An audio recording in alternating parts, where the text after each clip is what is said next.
Bien-aimés de Dieu, je vous salue. Ce 3 novembre 2024, le texte qui nous réunit est tiré de Marc 12, versets 28 à 34. Prenez le temps, mes bien-aimés, de lire le texte parce qu'il est super intéressant. Alors, quelle sorte de commandement est le plus grand de tous? C'est la question que le scribe pose à Jésus. C'est vraiment une question judicieuse que le scribe pose à Jésus. Il fait preuve de qualité que n'ont pas d'autres questionneurs. Il est sincère et intelligent. Mais cela ne suffit pas à le faire entrer dans le royaume des cieux.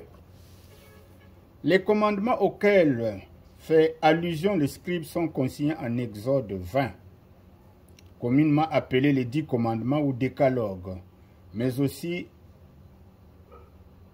aux lois relatives aux sacrifices et aux offrandes. Le juif qui pratiquait le décalogue et observait scrupuleusement ces lois méritait le titre de juste. Pour répondre à la question du docteur de la loi, donc le scribe, Jésus résume les commandements en 2. Premier commandement, tu aimeras le Seigneur ton Dieu, que vous pouvez lire en Deutéronome 6, 5. Deuxième commandement, tu aimeras ton prochain comme toi-même, Lévitique 19, 18. Venons-en au premier commandement, tu aimeras le Seigneur ton Dieu. Jésus précise que le Seigneur notre Dieu est unique, qu'il faut l'aimer de tout son cœur, de toute son âme et de toute pensée et de toute force. En d'autres termes, nous devons aimer Dieu de tout notre être. Les Juifs connaissaient bien cette loi puisqu'elle est écrite en Deutéronome 6. Et ceux qui étaient pieux la répétaient 2 fois par jour, mais ne la considéraient pas comme loi suprême. Mais comment montrer notre amour pour Dieu? Tout individu peut clamer son amour pour Dieu. Je t'aime, j'aime Dieu. Concrètement, qu'est-ce que cela signifie? Aimer Dieu, c'est lui obéir, car l'obéissance est la preuve et la démonstration de notre amour, nous dit Jean 14, 15. Quelle portion de notre amour Dieu veut-il? Nous devons donner à Dieu tout notre être, comme nous venons de le dire, c'est-à-dire le cœur, l'âme, la pensée et la force. C'est-à-dire, nous ne devons rien garder de cet amour pour nous-mêmes.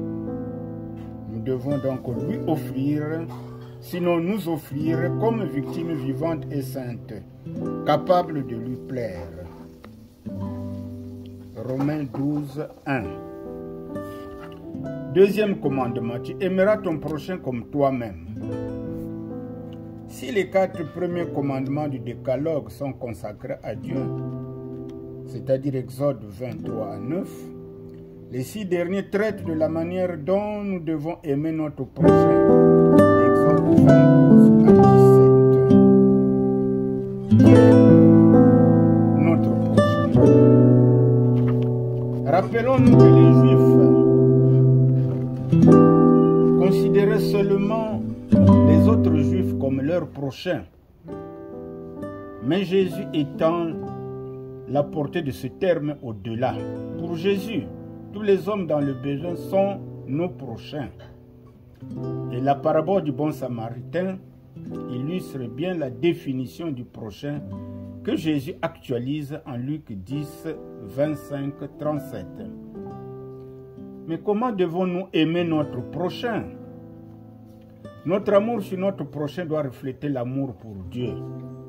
Autrement dit, notre amour pour Dieu doit se voir aussi sur l'attention et les soins que nous pouvons apporter à l'autre, comme si nous le faisons à nous-mêmes.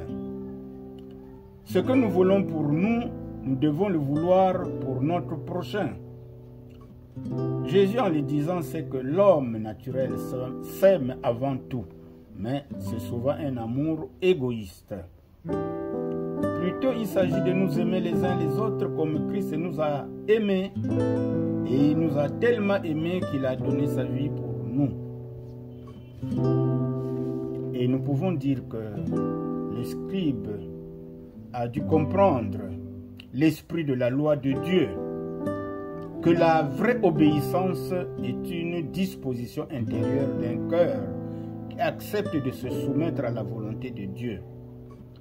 Puisque tous les commandements de l'Ancien Testament conduisent à Christ, l'étape suivante consistait à croire en Jésus lui-même. Alors, c'était l'étape la plus difficile pour le scribe. Espérons qu'il l'ait franchie, lui qui était un spécialiste de la loi. C'est dire que le salut ne repose pas sur de simples connaissances intellectuelles ou théologiques. Il s'agit de se repentir, de changer d'attitude pour désormais suivre Christ en se laissant transformer par l'Esprit de Dieu. Les deux commandements, aimer Dieu et aimer son prochain, n'en constituent qu'un seul à vrai dire. L'amour pour Dieu et l'amour pour son semblable doivent aller de pair. Car si quelqu'un dit que j'aime Dieu et qu'il haïsse son frère, c'est un menteur, nous dit 1 Jean 4, 20 à 21. C'est dire que lorsque nous aimons notre prochain, ce n'est pas avec notre amour humain égoïste, mais avec l'amour que Dieu nous a donné par le Saint-Esprit qui habite en nous. Ainsi, chaque chrétien devient un canal par lequel l'amour de Dieu circule vers l'autre. Nous savons que l'eau ne peut pas circuler dans un tuyau dont un orifice est bouché. De même, l'amour de Dieu ne peut pas se déverser en nous si notre amour ne s'écoule pas vers les autres. Quel enseignement pouvons-nous tirer de ce texte? Eh bien, ce que Dieu attend de nous, c'est l'obéissance à son commandement de l'aimer et d'aimer notre prochain. Ces lois ne sont pas pénibles. C'est à nous de nous offrir à Dieu comme sacrifice vivant afin de le glorifier. Restons donc attachés à Jésus-Christ, afin de demeurer des canaux ouverts pour que rien ne fasse obstacle à l'amour que Dieu veut déverser chez les autres par notre moyen. Mes bien-aimés dans le Seigneur, vous pouvez continuer à approfondir ces merveilleux textes et nous vous disons que le Seigneur vous bénisse. Amen.